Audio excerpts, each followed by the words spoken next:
Aydogdu and welcome to my Corona Diaries. Now, I'm a presenter on TRT World, but currently in self-isolation for 12 weeks due to an illness that I have that puts me in the vulnerable group because of the coronavirus. Now, I'm on day 53 and presenting this show weekly and aiming to present this show weekly from home, exploring the challenges that facing all of us in self-isolation.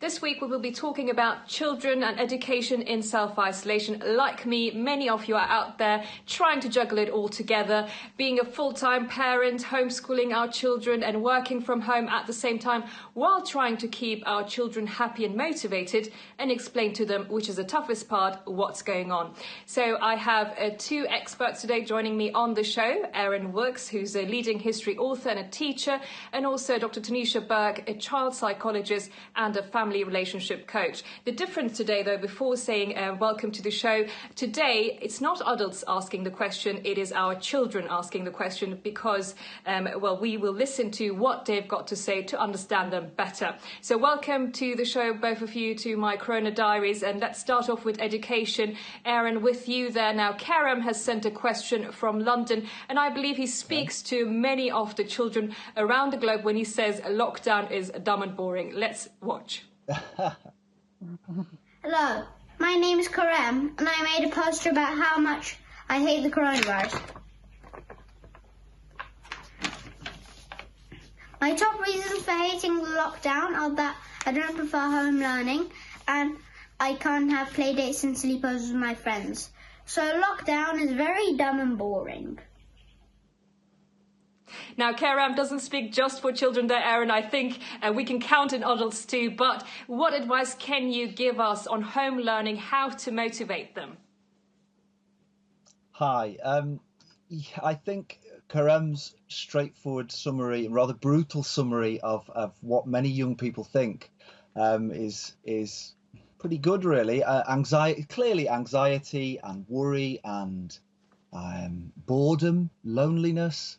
I think where I've seen homeschooling done well is where there's lots of structure, where there are fixed points in the day, where learning happens and where break time happens as well. If you like, where it's chunked, where there are short blocks. So from my experience with my children, we work 9:30 till 10:30, then have a break, and then 11 till 12, and then have lunchtime, and then 1 till 2. And in the afternoon we walk. My daughter, my 14-year-old, is a keen baker and sewer, so she bakes, or we play a board game, or we watch something together. And I think when parents stress about covering all the curriculum that they would normally cover in school, I think that's where homeschooling can go a little bit wrong.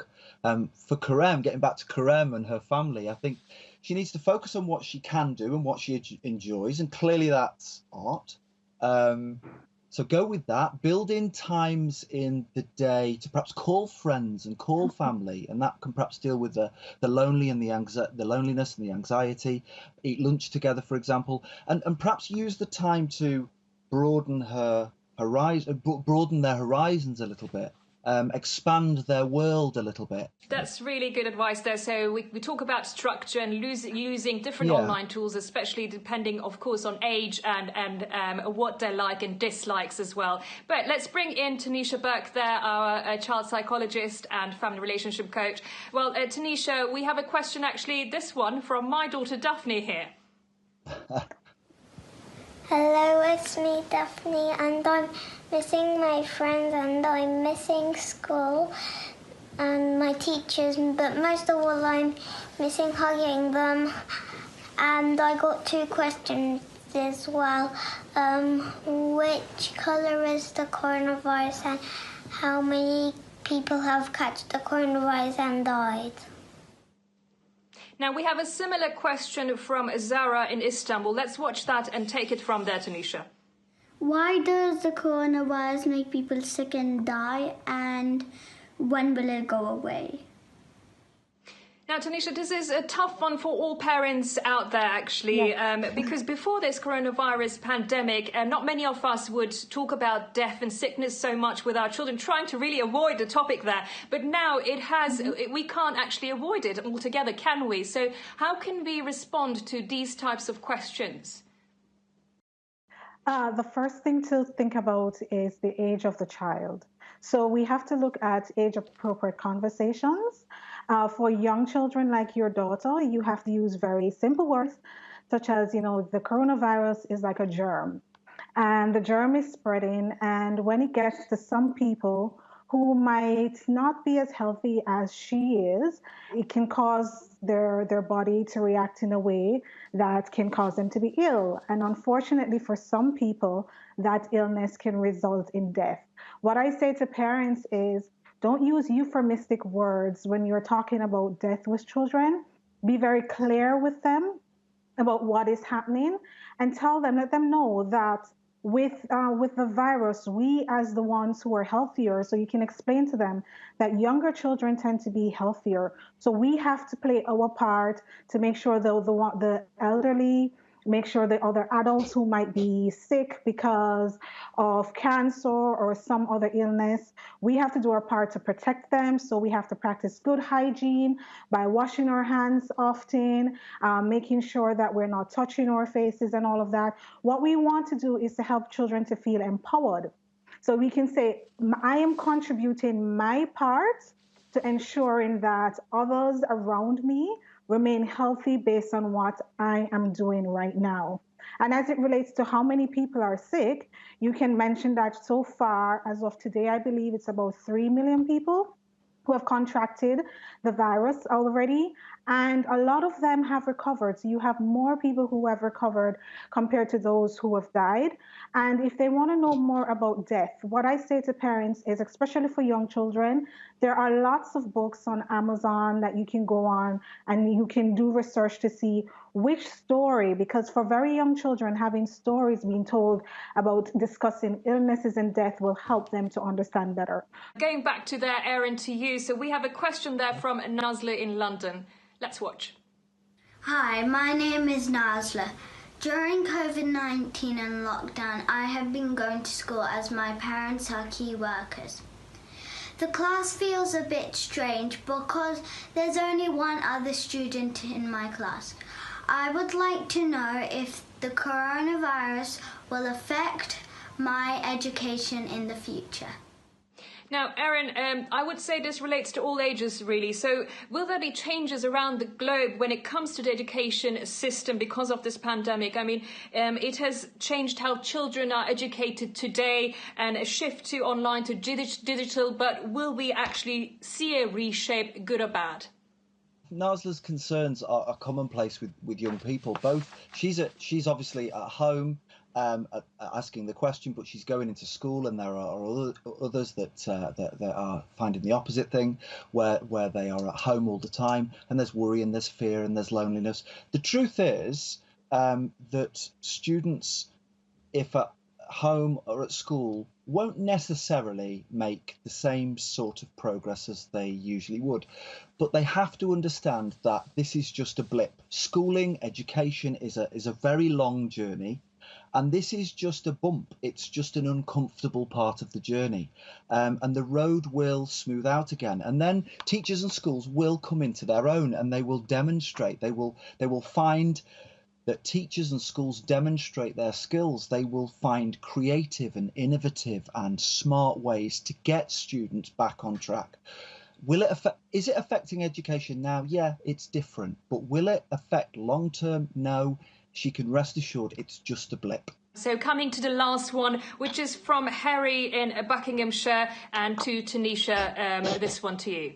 Hi, I'm Harry. I'm 17, and my question is, so this global pandemic, will it have an impact on children from divorced parents because they can't see the other parent that they aren't staying with? Now, this is an important question, as we don't know how long this lockdown will continue. So will it have long-term effects on, and what advice would you give to the parents, especially separated parents? So daily have your children have these Skype calls with the other parents they're not able to see. The other parent can help them with homework. I know that Netflix has this thing where you can watch movies together with people who are not in the same household. You can try that. You can just have casual conversation, but the other parents, as best as possible, try to maintain contact with the child. Even though they can't physically touch them, there's still an emotional bond. There's still an emotional connection that you can make with the other parent.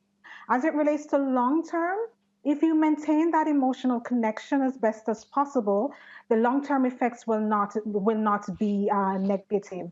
So for both parents, I know some co-parenting may have challenges with the adults. Try to put that aside, especially for now, and focus on the need of your child, and make sure that the other parent who's not in the household has as much access as possible. Those outside the household, put it in your schedule. Maybe 8 o'clock every night, you call and you have 1 hour with your child. Do that every single day so that they can have that connection with you as much as possible. Let's bring back Erin there. Erin, so more to education, as we did receive a lot of question on this. So this one is from Maya in Buckinghamshire. Hi, I'm Maya, I'm 17 and I'm applying to university this year. With lockdown, I can't look around universities and do things like work experience. So how will this affect my university application? Now, Erin, I believe your child is also Yes. 17 years old. So what advice are you giving her, considering that the government is also, I believe, putting a cap on number of students it's going to admit this year in universities, and that would bring some kind of restrictions and stress and anxiety to the children? There was a number of things in there. Just to pick up on Maya's first point, which is about the support for her application, and I think she means there the stuff other than the grades, the work experience, the voluntary work that she does. I'm guessing with Maya, I don't know her, but I'm guessing that this time in lockdown was not going to be the only time that Maya would find things to contribute to her in support of her application. I'm guessing, perhaps I'm hoping, that there is already a pattern of voluntary work, school responsibility, school council, class rep, that sort of thing, in and out of school, that is very relevant to her application. But also perhaps you should use this time perhaps not to stagnate. Read. Go around the Tate Gallery, which has a 360-degree virtual tour. Watch science experiments with Colorado University. Offer to get essential goods, guidance permitting, for elderly neighbours, perhaps. My daughters, my eldest daughter, who loves to sew, along with my younger daughter, age 14, they made randomly dog bandanas for 300 dog bandanas for dogs in the local neighbourhood, for dog walkers to pick up. So perhaps broaden her horizons a little bit. Her other point was about visiting universities. That's an issue, absolutely. My daughter talked about that yesterday. Some universities are offering virtual open days. If Maya went on the UCAS website, there is a coronavirus tab, and they are offering, as well as these virtual open days, they are offering a UniBuddy service, which is an option to chat online with lots and lots of different students in all sorts of universities from all over the world. So that's something she might want to think about as well. Yeah, yes, it is different. It is not the norm, but universities are doing their best to try to adapt to this situation.